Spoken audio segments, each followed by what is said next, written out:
ఇప్పుడు తమిళనాడులో ఒక పేరు చెప్పినా చాలు థియేటర్ షేక్ అవుతాయి.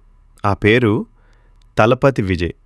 కానీ ఈ మాస్ హీరో జర్నీ అంత ఈజీ కాదు. 1992లో హీరోగా ఎంట్రీ ఇచ్చాడు. Cinema flop, looks ordinary, body language week, acting average, audience reject చేశారు. కానీ విజయ్ స్టాప్ అవ్వలేదు. డాన్స్ ప్రాక్టీస్ చేశాడు, యాక్టింగ్ ఇంప్రూవ్ చేసుకున్నాడు, హార్డ్ వర్క్ డబుల్ చేశాడు. పూవే ఉనక్కాగా టర్నింగ్ పాయింట్ అయింది. అక్కడి నుంచి బ్యాక్ టు బ్యాక్ హిట్స్. గిల్లీ, తుపాకీ, మెర్సల్, మ్యాసెసల్, మాస్టర్, లియో, ప్రతి సినిమాతో ఫ్యాన్ బేస్ పెరిగింది.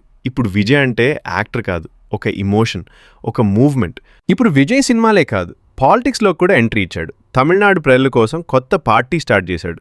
ఫ్యాన్స్ ఇప్పుడు అతన్ని హీరోగా మాత్రమే కాదు, లీడర్గా కూడా చూస్తున్నారు. రిజెక్ట్ అయిన హీరో నుంచి తలపతి వరకు, సినిమా స్క్రీన్ నుంచి పబ్లిక్ స్టేజ్ వరకు. ఇదొక యాక్టర్ స్టోరీ కాదు, ఇదొక రైజ్ ఆఫ్ లీడర్ స్టేజ్ మారుతుంది.